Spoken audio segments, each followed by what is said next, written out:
Muchas gracias, Karina, y muchas gracias a ustedes por acompañarnos. Es un tremendo privilegio estar en Puerto de Ideas y, por supuesto, es un tremendo privilegio poder estar ante ustedes. Y estábamos comentando con Andrés qué fascinante es estar un fin de semana entero escuchando gente inteligente, sintiéndose desafiada y al mismo tiempo entusiasmada frente a lo que está apareciendo. Y por supuesto yo estoy muy muy feliz de encontrarme nuevamente con Andrés Montero, con quien he tenido el privilegio de conversar muchas veces y siempre para mí es muy muy fascinante. Así que Andrés, muy bienvenido, muchas gracias. Sí, sí. Sí, sí. Ahí sí, no sé. Muchas gracias a ti, Antonio. Feliz de encontrarme contigo otra vez para conversar. Bueno, tenemos acá algunos de los libros de Andrés. Están en orden de el más antiguo al más nuevo. Los últimos son 3 libros de ficción que están publicados por nuestra editorial La Pollera. Yo también soy autora de La Pollera. Y en este libro, ¿Por qué contar cuentos en el siglo XXI?, que es una publicación de Casa Contada, hay muchas reflexiones respecto a, bueno, responder esta pregunta, ¿no? Y qué es un poco lo que vamos a estar haciendo hoy día. ¿De dónde vienen los relatos? ¿Por qué? Y de hecho yo amenacé al Andrés con partir con esta pregunta que nos va a dar para 1 hora de conversación, pero no la vamos a usar toda en esta pregunta.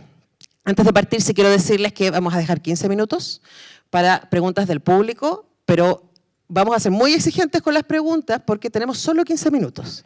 Bueno, vienen, de alguna forma podríamos decir que vienen de lo más profundo del ser humano. Son, como decía Joseph Campbell, este antropólogo estadounidense, decía que son los sueños colectivos, ¿no? Como el mito es el sueño de toda la comunidad. Entonces, el cuento, si bien después hay trabajo individual de cuento cuando aparecen las primeras autorías, el cuento, el mito, la historia que se contaban en el fueguito, en las noches, viene de lo que la comunidad necesitaba escuchar para pasar el miedo, para pasar el hambre, para divertirse. Entonces ese es el surgimiento. Y nos podemos preguntar de dónde vienen hoy día, ¿no? Las que todavía han permanecido, los viejos mitos, y vienen de ese lugar del que estaba hablando, pero me parece también interesante pensar por qué han sobrevivido, ¿no? Porque muchas de estas historias, quizás algunas han tenido alguna escritura, alguna versión que se ha puesto en libro, pero muchas de esas historias se han mantenido por la oralidad. Y hay un folclorista español que tiene una frase muy buena, dice, porque él se pregunta por los relatos orales que él logra recopilar en el siglo XX, donde hay cuentos anticlericales, ¿no? Cuentos súper feministas, y él se pregunta cómo pudieron sobrevivir a la censura, porque los que recopilaban eran fundamentalmente de la iglesia, ya había una censura feroz, eran hombres, y entonces se pregunta cómo pudieron resistir estas formas, estos chistes, toda esta oralidad tan viva del pueblo. Entonces dice, bueno, la oralidad es la resistencia poética del pueblo, y me parece una cosa hermosa. Es una cosa hermosa. Ahora, suele suceder, y estábamos hablando de eso hace poco, que la oralidad luego se traspasa a el formato impreso, ¿no? Y pareciera ser, y esa es la pregunta más bien, que ese ejercicio fija. O sea, ¿qué más fijo que el impreso? Ahí está, tac, ¿no? Pero no termina ahí. Y ustedes nos contaban con Nico más temprano que hay cantidad de versiones de La Cenicienta, cantidad de versiones de Caperucita Roja, pero luego las que llegan hasta nosotros son las que tienen más fijación. Disney, por ejemplo, ¿no? Entonces hablemos de cómo esa resistencia también encuentra caminos paralelos. O sea, absolutamente, porque hay que estar como ejercicio autoral, como lo que hace Charles Perrault, por ejemplo. Él escuchaba cuentos, dicen que de las cocinas, ¿no? Como él era un burgués y escuchaba los cuentos que contaban las cocineras o la gente como la servidumbre. Y entonces cuando llegaban las tertulias y todos entretenían a alguien tocando el clavicordio o alguien recitando un poema, él no sabía qué hacer y entonces se le ocurrió alguna vez contar uno de estos cuentos que había escuchado y fue un exitazo, porque no habían llegado a las capas altas, estos cuentos estaban ahí en la resistencia poética del pueblo. Y entonces Perrault hace un libro, el primer libro que hizo, y le parecía tan lejano de su mundo que ni siquiera le puso su nombre, o sea, no lo firmó, le puso el nombre de su hijo, así como para que le echar la culpa de cualquier cosa. Y tuvo un éxito tremendo, y después ya si saca un segundo libro ya le pone su nombre y todo. Entonces, igual que mala onda, sí, sí, mala onda. como echando al cabro Sí. chico adelante, por si Sí, acaso. fue él. Claro. Bueno, y entonces este es como un ejemplo, porque uno podría pensar, bueno, entonces la Caperucita de Perrault o el Barba Azul de Perrault es la historia. De hecho, hay mucha gente que dice Caperucita Roja de Charles Perrault. Y Charles Perrault, en el fondo, es una foto. O sea, viene la Caperucita, no sabemos desde cuándo, pero a mí me pasó una vez que estuve en un bosque en España, en un bosque muy oscuro, y entendí de dónde venía la Caperucita Roja. Porque dije, me puse a pensar, si yo estuviera acá solo, y hay lobos, porque ahí no había, pero en ese tiempo, hace 1500 años, sí había lobo en esa zona, el miedo de estar solo en un bosque donde hay lobos, ¿no? O sea, como ahí uno empieza a entender que son relatos que se crearon medio solo, o sea, como es el miedo de la comunidad de encontrarse con el lobo, y después hay un montón de simbolismo de qué significa eso. Entonces, ese cuento de la Caperucita Roja, por poner uno, venía de siempre, podríamos decir, o sea, había estado dando vuelta, a veces era una abuela, a veces era la madre, a veces era un lobo, a veces era un oso, pero el miedo de lo desconocido en el bosque ya estaba. Entonces, lo que hace Perrault en este caso es que es como que le toma una foto, digamos, la edita, podríamos pensar, la mete como a algunos de estos programas de Photoshop ahí, la edita y la publica. Pero después el cuento sigue su camino. Y hay miles de versiones y en distintas partes.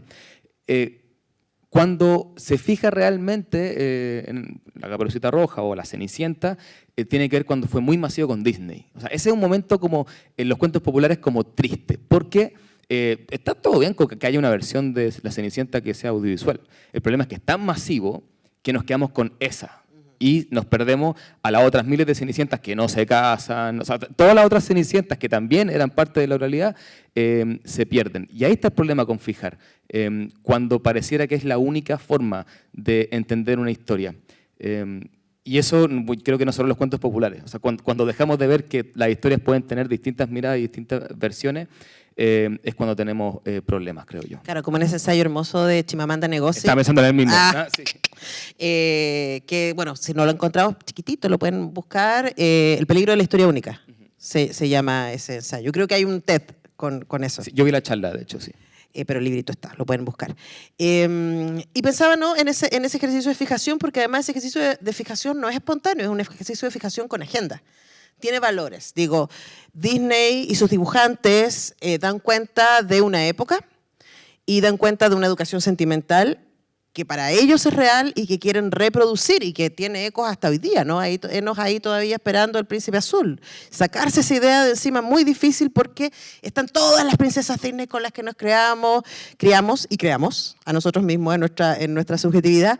Y quería preguntarte respecto a eso, ¿no? A la lucha de los relatos por subvertir incluso el poder de otros relatos que vienen desde una hegemonía, diríamos, desde el poder arriba y dicen, esta es la manera de ser mujer, por ejemplo, esta es la manera de construir familia, etcétera, y está instalada desde un poder, desde el poder del relato, que históricamente también es un poder muy político.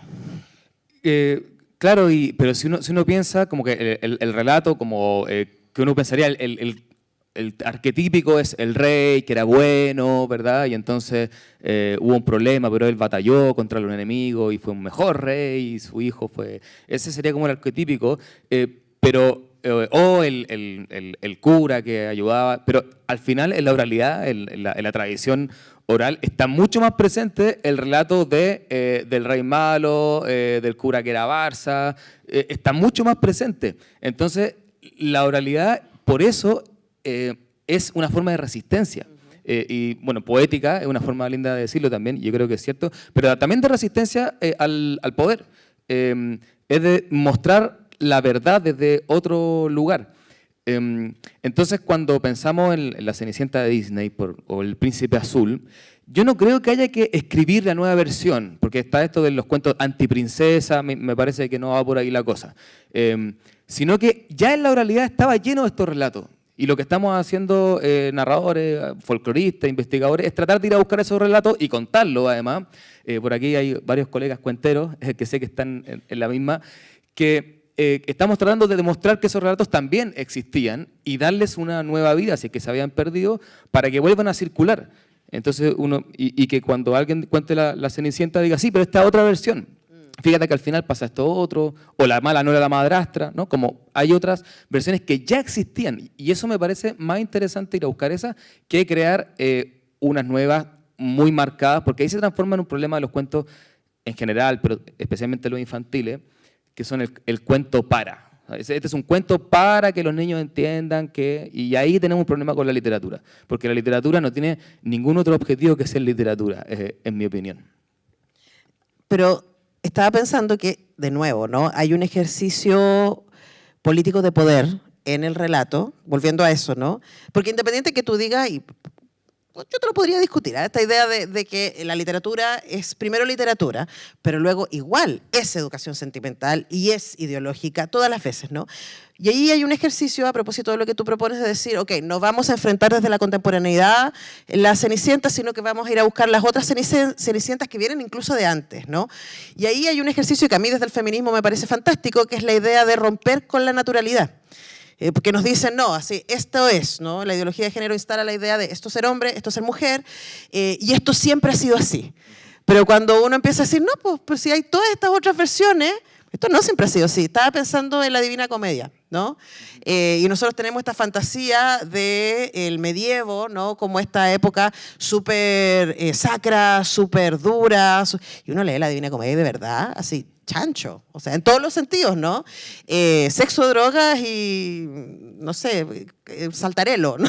O sea, hay un ejercicio también de romper, pero que esa historia se demoró, o los cuentos de Canterbury, o sea, es como se demoraron mucho en llegar a nosotros para, desde los ecos del pasado, decirnos, ojo, el pasado no es tan limpio como ustedes creen, los seres humanos siempre hemos sido muy complicados. Y ahí preguntarte, ya vamos a ir a tus libros, pero ahí preguntarte sobre qué te pasa a ti, como sujeto contemporáneo, varón, hombre, heterosis, ¿cachai? Y criado y nacido en este Chile del siglo XXI, bueno, tú, y desde los 1900 todavía. Tarde, porque muy joven el Andrés. Cuando te encuentras con esos pasados, con esa diversidad y complejidad de los pasados a través de las narraciones orales. Me encanta porque veo que el ser humano siempre ha sido complejo y si existen los cuentos y la ficción es para tratar de entender lo que es ser humano, creo que finalmente va por ahí. Entonces, tienen como esa, respecto a lo que decía, yo creo que cuando uno escribe, o incluso cuando cuenta un cuento, la decisión de contarlo o escribirlo no tiene que ir como con el efecto que quiere producir, ¿no? Tiene que estar buscando otras cosas que tienen que ver con pulsiones internas, ¿no? Ahora, que después produce eso y educa sentimentalmente, por supuesto, porque es el lugar del otro, es la empatía, bueno, y hay muchas cosas que están ahí dentro. Y yo cuando leo cuentos muy antiguos, o sobre todo cuando los cuentan otros narradores, que a mí me encanta escuchar cuentos, o cuando voy por los campos con la Nicole escuchando historias y vemos cosas que se han transmitido por mucho tiempo y que llegan hasta nuestro oído, me parece fascinante decir, mira, fíjate que este cuento se trata de un tipo que es pobre y que está buscando un tesoro, ¿no? Que es como un relato como muy arquetípico. Y nos dice, y hoy día, o sea, hay mucha gente haciendo lo mismo, ¿no? Tratando de hacer como plata muy fácil, siendo como influencer, y ahí entonces va a llegar, o sea, hay como mucha gente buscando el tesoro. Entonces me parece que hay, por un lado, entender el pasado me ayuda a entender el presente, porque hay una continuidad de las pulsiones y de la complejidad del ser humano, y eso me parece como muy fascinante. De hecho, ese es un súper buen pie para la pregunta que te tengo sobre Todo y Ninguno, pero hago una pausa para hablar sobre el bestiario que publicaste con Zigzag. ¿Sí? Con SM. Con SM. Hay un bestiario hermoso, además ilustrado, que hiciste sobre mitología chilena. Entonces, variamente son nuestros monstruos. Y a mí me pasó cuando lo leí que pensaba en cuánto de esos monstruos de nuestro imaginario tradicional tienen todo que ver con nuestra idiosincrasia. Entonces, preguntarte respecto a eso, ¿qué pasa cuando con la Nico van encuentros en ruta escuchando a la gente, a los viejos y viejas, a los ancianos y ancianas que antes eran los líderes de nuestras tribus, ¿no? Y empiezan a contarte cosas que puede o no, yo me imagino que pasa, a mí me pasa, y uno dice, eso explica por qué mi abuelo se comportaba así o por qué soy como soy, no sé. Bueno, en realidad es como para mí el trabajo más lindo, o sea, como de ir a escuchar directamente. Me gusta leer y todo, pero como ir a escuchar que alguien te está contando algo es bien, no sé, grato. Y ahí, en esas recopilaciones, de repente te hablan del el alicanto, que no es un ser mitológico demasiado conocido en Chile, porque es sobre todo del norte, entonces quizás lo conoce más la gente de allá, que es un pájaro fosforescente y que fosforece según el metal que come, porque se alimenta de oro o de plata, o de cobre, dicen algunos. Y entonces fosforece dorado o plateado, no tiene sombra, así que ya saben cómo reconocerlo si se lo pillan. Es chiquitito, así como quien dice, como una paloma, pero un poquito más grande, pero con estos colores, y con los ojos así que miran con... Y entonces, ¿cuál es la gracia del alicanto? Que si uno lo sigue, te lleva a la mina de oro o de plata de donde se alimenta. Entonces, cuando alguien se encuentra en un alicanto, obviamente empieza a seguirlo porque se puede hacer millonario. Claro, muestra la beta. De nuevo, de la noche a la mañana, millonario, porque ese es el sueño chileno. Y entonces, eso tiene... Por eso nos dedicamos a la cultura. Por eso nos dedicamos a la cultura. Mañana multimillonario, miren. Por si acaso. Y entonces, si alguien sigue el alicanto, va a llegar a la mina. Pero hay un pero, que el alicanto se da cuenta si el que lo está siguiendo tiene el alma codiciosa o tiene el alma generosa. Ahora, ¿cómo se da cuenta? Mitología, ¿no? Pero se da cuenta. Y entonces, si uno tiene el alma codiciosa y no va a compartir lo que encuentre, te pierde en los abismos. Entonces, ahí cuando dicen, no, ese se perdió, que andaba siguiendo un alicanto. Y ese no, era egoísta, dicen los de allá. Y cuando alguien encuentra una beta y después la comparte y le cuenta a la comunidad y todo eso, es porque había seguido un alicanto que... y ese mito debe tener, o sea, como que sepamos, así que aparezcan fuentes, 300 años, pero seguramente tiene mucho más, porque debe venir del mundo indígena. Entonces yo digo, pero ese conocimiento de los abuelos es muy importante que los niños lo sepan hoy día, al menos como simbólico, si quieren, por ahora, pero que esté en nuestra cabeza eso que ya se sabía hace tanto tiempo, que era que las riquezas naturales son para todos, pues no pueden venir una empresa extranjera y llevárselo todo y dejar, sobre todo las comunidades que están alrededor de ahí, que son las más pobres del país, las que están justo donde está la mayor riqueza. Eso ya lo sabía la historia del alicanto. Por eso hay que seguirlas contando. O la pincoya, que la pincoya baila, se pone ahí en las costas de Chiloé y baila mirando el mar o mirando a la isla. Si baila mirando hacia el mar va a haber abundancia de peces. Y se puede pescar ahí, le dicen a los pescadores, pesquen aquí. Pero si baila mirando a la isla, va a haber escasez y tienen que irse para otro lado. Entonces me parece que eso, ¿cuántos años tendrá? Viene el mundo mapuche, huilliche. Y es justamente el problema que tenemos con la pesca y con la sobreutilización de los recursos naturales. Pero eso ya estaba en la oralidad, ya estaba en las leyendas. Por eso a mí me han dicho algunas veces que soy muy nostálgico, como de un tiempo pasado donde había más historia y algo de eso hay. Pero digo, si las traigo al presente no es por nostalgia, es porque creo que nos están diciendo las cosas que tenemos que saber hoy día. Bueno, y eso también me da pie. Ahora voy con la pregunta respecto a Torininguno, que no sé, había libros afuera, ¿no? Así como si se quieren conseguir los libros de... ¿No? ¿No hay? Hola, Cristiano, ¿te dice? Sí, bueno, pero entiendo que hay una feria ahí en la Plaza Aníbal Pinto, o si no, vayan a su librería favorita y encuentren los libros de Andrés Monteros, que son fascinantes. Torininguno, vamos a partir por acá. Bueno, ya partimos, pero este es un libro hermoso, hermoso, hermoso, que sucede en un circo, como pueden ver ahí en la portada.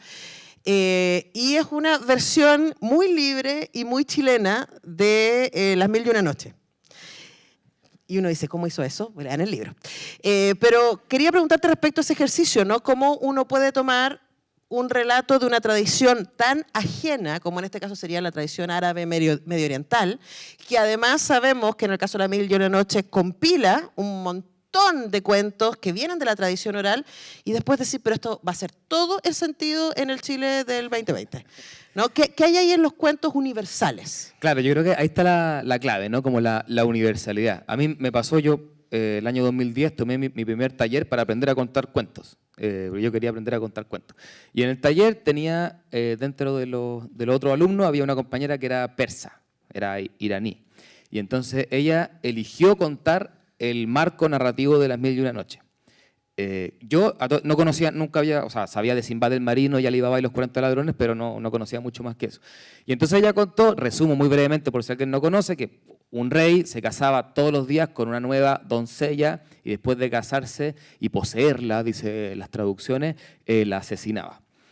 Y esto ocurrió, bueno, por mucho tiempo, hasta que ya no quedaban doncellas que se pudieran casar con el rey Sarellar, y el visir le encarga el rey que vaya a buscar alguna doncella. Como no encuentra ninguna, está desesperado porque si es que no encuentra le cortan la cabeza, y su hija, la princesa, bueno, la hija del visir, en realidad no era princesa todavía, Sherzade le dice, papá, cásame con el rey. Y le dice, no, pero ¿cómo? ¿Estás loca? Y dice, papá, cásame con el rey que yo sé, y si no te van a cortar la cabeza. Y finalmente el visir accede, ¿no?, a que el rey se case con su hija sabiendo que la va a matar. Y cuando Sherzade se casa con él, y después de tener relaciones, cuando ya se dispone a asesinarla, Sherzade le pide como último favor si acaso puede contar una historia. Porque ella sabía mucha, y el rey accede, de aburrido suponemos, y entonces escucha la historia, y Sherzade le cuenta una historia tan larga que amanece y no la ha terminado todavía. Entonces el rey se va a juzgar los asuntos del reino, y dice, bueno, a la noche sí termino de escuchar la historia, y ahora sí la mato. Pero ella sigue contando, y el cuento es muy largo, y en alguna, esto empieza a repetirse todas las noches, y algunas veces termina un relato, pero dice, bueno, pero no es más interesante que lo que le pasó al pescador. Y el rey dice, ¿qué pescador? Y ahí entonces, en el pescador. Y la narración oral salva vidas. Bueno, claro, yo escuché, este era como el relato, ¿no? De quién era Sherzade, que yo no sabía. Y me quedé impresionado de la historia, de la fuerza que tenía la historia. Primero, porque contar cuentos para sobrevivir, ¿no?, que me llamó mucho la atención. Y además, que estaba hablando de femicidio, que obviamente sigue siendo un tema muy vital en Chile, pero en esos años como que, no sé, está más presente. Se hablaba mucho, quizás recién lo estábamos viendo. Yo dije, pero me están hablando de femicidio en un libro que tiene, o sea, 1500 años, el marco narrativo, los cuentos son mucho anteriores, y vienen de distintas culturas, además, es una compilación. Entonces, ahí había algo que me pareció que, claro, viene del mundo árabe o persa de hace más de un milenio, pero me está hablando de Chile, ¿no? Y entonces quise tomar eso y ver cómo podía encajar eso en algo más contemporáneo en Chile. Justamente por la universalidad de lo que estaba hablando el libro. Que además son relatos, Las Mil y una Noches son como 600 cuentos de distintas partes del mundo que se contaban por ahí, y algún genio dijo, bueno, vamos a unirlo. Y ahí se creó este relato, este marco para que el libro pudiera existir. Y se conoció muy tarde, porque recién en el siglo XVIII, XVII, hubo una traducción al francés, entonces no se conocía en el mundo occidental, quiero decir. Y ahí, como siempre aparecían cuentos nuevos que decían, no, este es de Las Mil y una Noches, nació la leyenda de que quien osara leer Las Mil y una Noches por completo moriría en el intento. Así que yo no lo leí entero todavía, no. Pero hiciste todo en ninguno. Sí. Sin haber terminado. Sin haber terminado el libro. Porque también ese es un tema. Bueno, ese es como el tema central de la novela. Digamos, la leyenda que da pie a la novela, que es que no se puede leer el libro entero, y esto ocurre en un circo chileno, y hay una niña que está contando los cuentos y sabe que no los puede contar todos, o descubre que no los puede contar todos. Bueno, por ese cruce te quería preguntar, ¿no? Porque esta frase que quizás tú sabes de dónde vienen, o quizás es narración oral de cuenta tu aldea, cuenta el mundo, es ese cruce, ¿no?, entre tomar una tradición ajena, y luego la pregunta es, ¿qué tan ajena es para que siga haciéndonos sentidos en un contexto idiosincrático absolutamente distinto? ¿Cómo haces tú para hacer calzar estos dos mundos que parecieran distantes, pero quizás no tanto? Creo que era Tolstoy que decía, describe bien tu aldea y serás universal.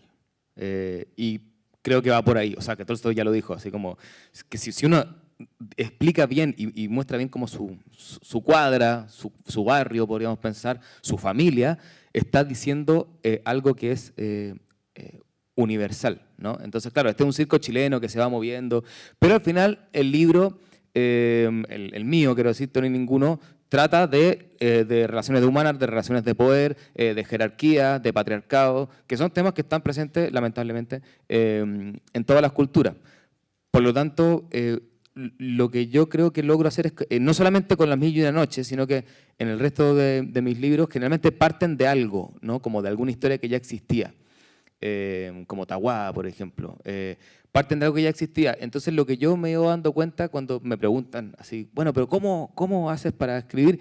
Y uno nunca sabe bien qué responder.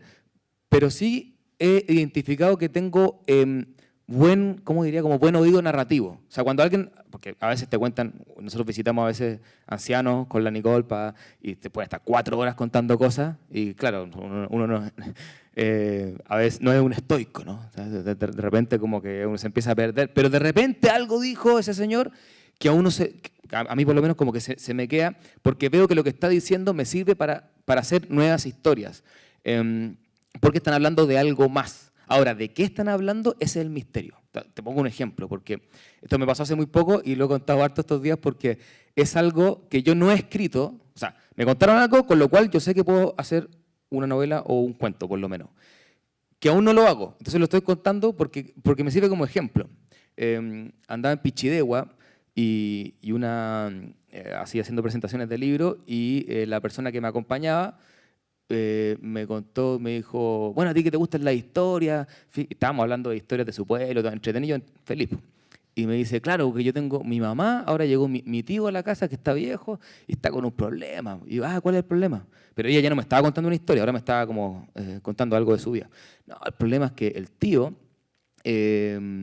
bueno, él es mayor y qué sé yo, entonces mi mamá lo tiene que bañar, ya, bueno, sí, pucha, le toca. Claro, me dice, pero es que no lo puede bañar en agosto. Y yo le digo, ¿cómo? ¿Cómo en agosto? Me dice, lo que pasa es que en el pueblo está la hora mala. Y yo así, porque ella como que pensaba que yo sabía. Y yo decía, no conozco, ¿qué es la hora mala? No, bueno, se dice que en agosto, en mi pueblo, hay una hora que es mala. Espérate, pero hay una hora durante todo el año que se da en el mes de agosto. Sí. Ya. Y el problema es que cambia. O sea, un año fue, por decirte, a las 3 de la mañana del 5 de agosto, pero eso no quiere decir que el próximo año no pueda ser el 31 de agosto a las 5 de la tarde. Y no se sabe. Entonces, ¿cuál era el drama? Que según la leyenda del pueblo, si uno se está bañando mientras llega la hora mala, se muere. Entonces, el señor, esta es la historia real, el señor le decía a su sobrina, que tan amablemente lo estaba cuidando en sus horas de vejez, que en agosto no se bañaba, porque le podía llegar la hora mala y él no sabía cuándo era, así que no se bañaba. Entonces, claro, el drama de esta señora era que tenía un señor que empezaba ya a oler después de unos días, y entonces esto pasó un año, como ella que se la perdonó, no sé qué, al segundo año y al tercer año, y dije, ¿y qué hace ahora? Ahora, cuando llega julio, lo pasa a septiembre al tiro. Entonces le dice, no, tío, ya estamos en septiembre. Y dice, pero se me hizo corto agosto. No, estuvo corto este año. Entonces, eso fue lo que me contó. Y yo no me puedo olvidar de la historia. Entonces yo digo, ahí todavía no hay una historia. O sea, todavía no hay un cuento. Hay un relato, pero está tremendo. O sea, claro, porque uno empieza a pensar, yo ya tengo pensado en el fondo como el cuento, solo que no lo he escrito, pero hay 1000 posibilidades para donde se puede ir eso. Entonces yo ahí tengo la hora mala. Es buenísimo. Entonces, yo no sé si es porque es universal, pero yo sé que hay una buena historia ahí y lo que voy a hacer, o lo que he hecho con todos mis libros, es como tener la visión de saber dónde hay cuentos para contar y dónde a lo mejor solamente hay un cuento para recopilar o un cuento para repetir, ¿no? Entonces, eso es como para contarte cómo trabajo. O sea, trabajo escuchando y de repente, la hora mala está buenísimo. Ahora hay que ver qué hacer con eso, porque todavía no es un cuento. Claro, pero a propósito de eso que dices, uno se pregunta, ¿no? ¿Existen nuevas historias? Bueno, Borges decía que no, que habían 5 temas que eran los únicos temas de la literatura. Yo a veces pienso que no, que estamos contando lo mismo una y otra vez. Pero obviamente ahí está la mano del narrador, la narradora, el poeta, es que encuentra una forma de decirlo. Entonces, quizás no hay historias. Por ejemplo, en La muerte viene estilando, me pasó algo con ese libro, es un libro que habla, bueno, que tiene como protagonista la muerte, son 6 relatos, y en el último, entonces, claro, hablar de la muerte, o sea, no es nuevo, No. en absoluto. De hecho, hay un personaje que en el cuento que se llama Ahijada, que es ahijada de la muerte. Y eso es un cuento tradicional que debe tener 2000 años, por lo menos. Que la muerte tiene un ahijado, o una ahijada, depende de la versión. Y yo tomé eso para hacer una reescritura de ese cuento tradicional. O sea, nuevo no es, pero esto es una de las cosas más lindas que me ha pasado. Me encanta que me escriba gente y me comente lo que le pasó leyendo. Es como algo muy bonito, que es lo único bueno que le veo a las redes sociales últimamente, que está ese como lugar de encuentro ahí también. Y entonces me escribe una persona, una chica de mi edad, quizá un poco más joven, y me cuenta que había leído el libro y que le había gustado. Y en el libro al final hay una especie como de monólogo, hay un diálogo de una madre con su hijo y la madre le explica lo que ella entiende por la muerte, ¿no? ¿Quién es la muerte para ella? Le dice que la muerte es la envidiosa de los que tuvieron una vida y poco tranquiliza al hijo que tiene problemas con la idea de la muerte. Y eso es como un monólogo que ha sido como bien como releído, como que tocó una fibra, parece. Bueno, pero ella me cuenta que había leído el libro y que poco después falleció su mamá. Esto me lo escribe, me dice, y yo no tenía palabras. No tenía palabras porque no me lo esperaba, porque uno nunca está preparado. Y no sé si porque será la única hija o porque, o la mayor, pero a ella le tocaba decir algo en el funeral. Y entonces me dice, y no tenía palabra, entonces lo que hice fue leer el monólogo, lo que le dice Eulalia a Martín en el cuento. Entonces me dice, te quiero dar gracias, bueno, por el libro, pero porque tuviste las palabras que yo no tenía en ese momento. Entonces, bueno, eso cuando me preguntan, oye, ¿por qué seguir? O cuando yo me pregunto, ¿y por qué seguir escribiendo? Está lleno de libros, lean a Tolstoy, ¿para qué van a estar leyéndome a mí? Digo, bueno, por ahí hay alguien afuera y mis palabras tienen la misma forma de su herida. Y pienso también que es lo que ha pasado siempre, solo que a nosotros nos cuesta verlo porque hay un libro entre medio, hay distancia, que es que la comunidad necesita elegir a sus narradores para que digan lo que a veces no podemos decir. Entonces, el rol que yo he entendido que me tocó en la vida es ser narrador. Ojalá de una comunidad que me quiera como narrador. Y eso se va viendo en la medida en que la gente, bueno, en este caso lee los libros o va a escuchar los cuentos.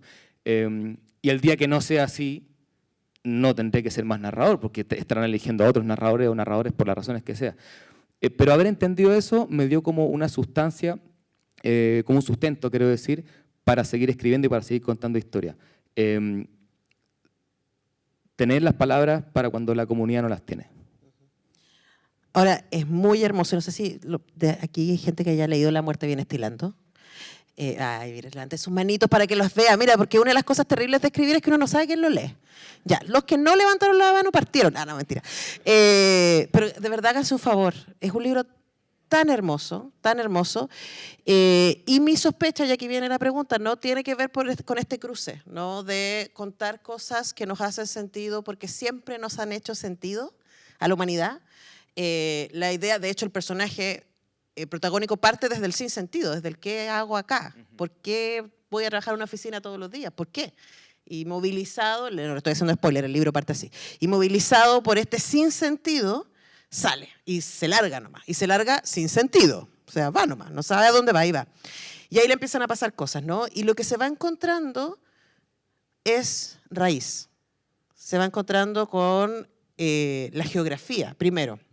La geografía física y luego la geografía humana. Se encuentra con la tierra, después se encuentra con el mar, y en el camino se encuentra con la lluvia, con los bosques, con la humedad, por eso la muerte viene estilando, ¿no?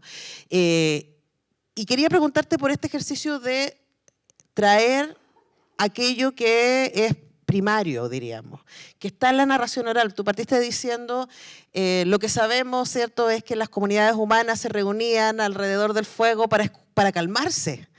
frente a la hostilidad del mundo. Y escuchaban, ¿no? Los rayos significan esto y el sol viene de acá. Y nosotros, comunidad, vamos hacia allá porque venimos de acá, etc.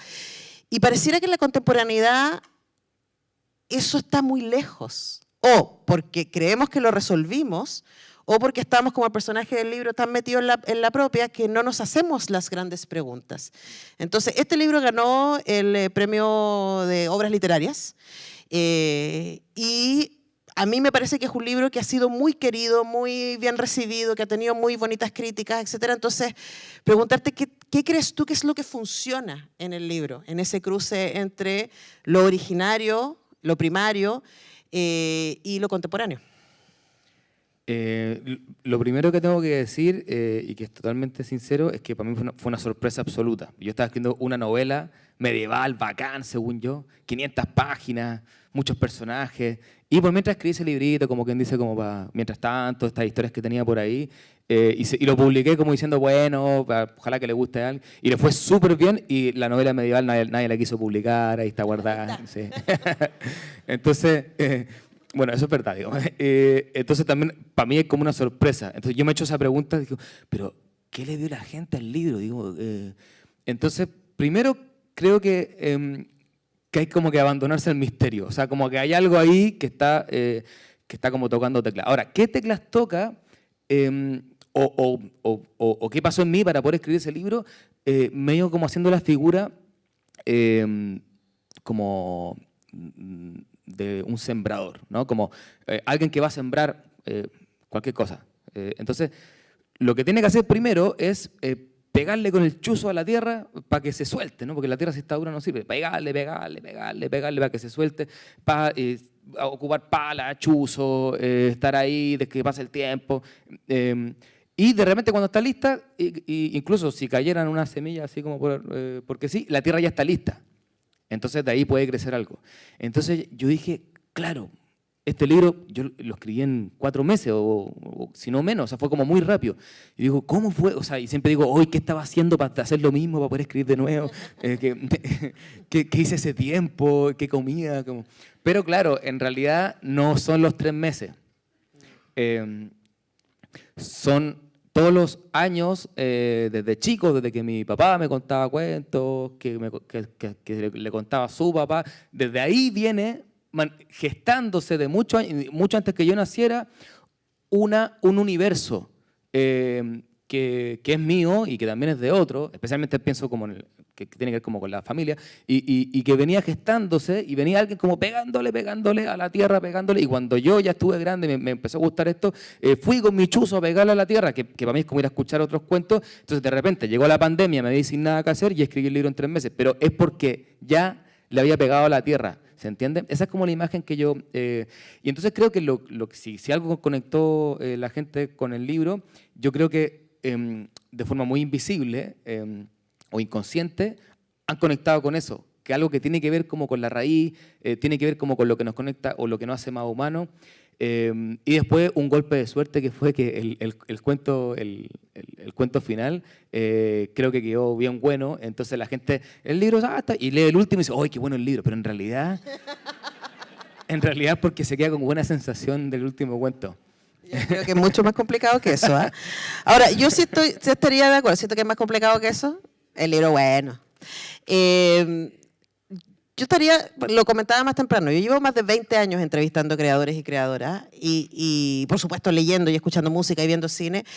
Y a mí me pasa que lo que me interesa es, los libros que pienso, o los autores, o los músicos, las músicas, son aquellos que están muy bien alimentados. Y yo creo que una de las cosas que me fascinan de tu trabajo es que se nota tu enjundioso menú de historias, ¿no? Y como todo lo que tú escribes viene de alguna parte y uno puede reconocer, o si no lo puede reconocer de manera así como, ya, aquí leíste, aquí está Tolstoy, ¿no? Aquí está Donoso, aquí está no sé qué, porque eso no me pasa con tu literatura, pero si uno dice, esto me parece es tan familiar, y es casa con la penumbra de la casa también, ¿no? Entonces hablemos de eso, de lo familiar, que en tu caso no llega a lo siniestro, pero sí llega a conflictos no dichos de la idiosincrasia chilena. Sí, una de las cosas que me gusta hacer cuando chico iba a la casa de los amigos era, por ejemplo, escuchar como historias ajenas. Me acuerdo como de los papás del amigo, o incluso discutiendo, así yo como así, el cabro chico sapo, así, ¿por qué están peleando? Porque como que, no sé, supongo que veía ahí algo que me explicaba cosas. Y que me empezó a producir como esa curiosidad, ¿no? Entonces, primero como fueron como las historias, ¿no? Como qué es lo que cuentan, qué es lo que callan, o por qué cuando yo era chico, de repente, si iba a tal visita, había algún tema que no se tocaba, ¿no? Y yo me daba cuenta de esas cosas. Y bueno, con mi hermano jugábamos a ponernos bajo la mesa, o sea, jugábamos a cambiar el tema. No sé si jugaron alguna vez cuando eran chicos. Que poníamos un tema cualquiera. Papá, ¿quién ganó las elecciones?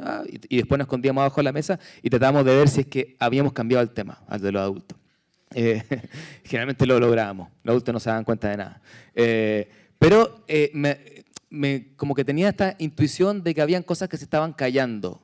Y eso hasta el día de hoy me llama mucho la atención. Y también la forma en que contaban cuentos.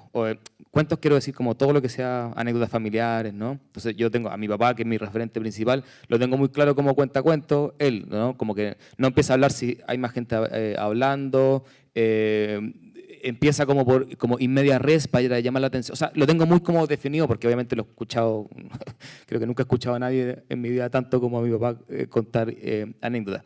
Y después hay gente en otras partes que cuenta súper distinto, de otra forma, más sencilla, ¿no? Entonces, por un lado estaba lo que se contaba en las casas chilenas, fundamentalmente chilenas, y después estaba el cómo se contaba en las casas chilenas.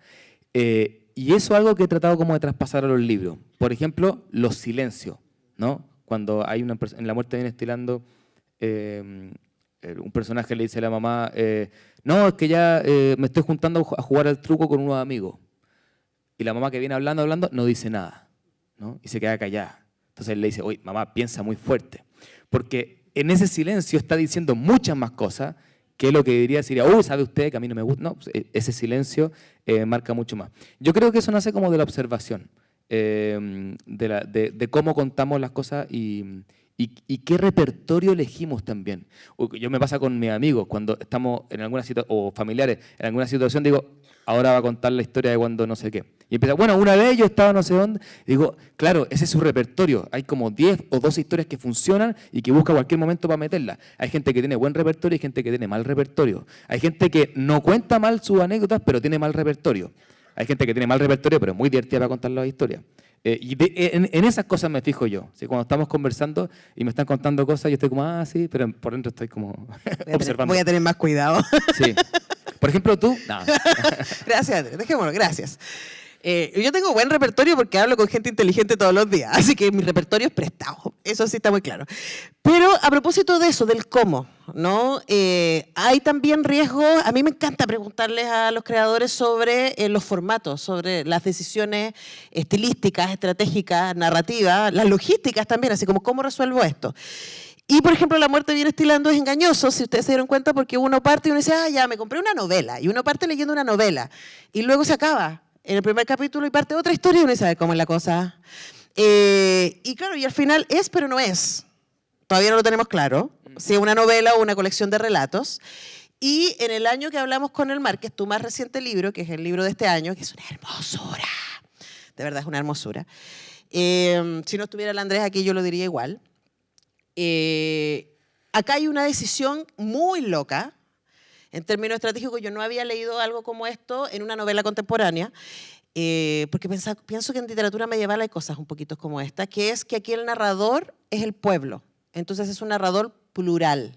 Nosotros fuimos, nosotros vimos, ellos llegaron y nosotros estábamos en la taberna y eso. Y es fascinante, hay una escena donde están preparando un asado y dice, las mujeres subimos con las manteles para preparar las mesas, los hombres nos quedamos buscando los leños, súper de género igual, pero súper lindo, ¿no? La manera en que está construido. Entonces preguntarte por ¿cómo funciona? Es como ya tengo lo que quiero contar, ya tengo el repertorio, Ajá, sí. pero tengo que buscar cuál es la manera más apropiada para este repertorio y en este caso hemos visto que tú escoges cosas súper distintas para distintos contenidos.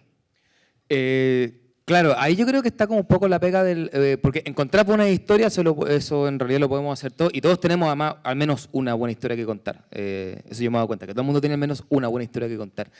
Entonces, la pegas del escritor o del narrador o del artista como que quiere contar algo, sería buscar la forma en la que vamos a contar esa historia. En el año en que hablamos con el mar, se juntan los isleños, esto es una isla, en una taberna, que es un barco abandonado, se juntan ahí porque quieren, es un cagüín en el fondo, o sea, quieren... Además, qué mejor copuchar. palabra, cagüín. Sí, cagüín. Porque se reúnen Sí. para cagüinear. Para cagüinear.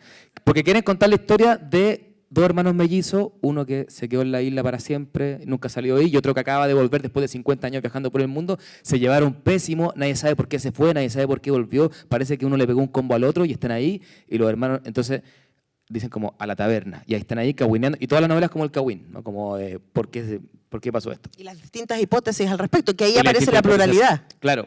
Entonces, yo ensayé, ¿no? Como, bueno, lo cuenta Jerónimo, lo cuenta Julián, lo cuenta un narrador testigo, lo cuenta un narrador omnisciente, y ninguna me convencía. Entonces, también uno estaba como buscándole por dónde.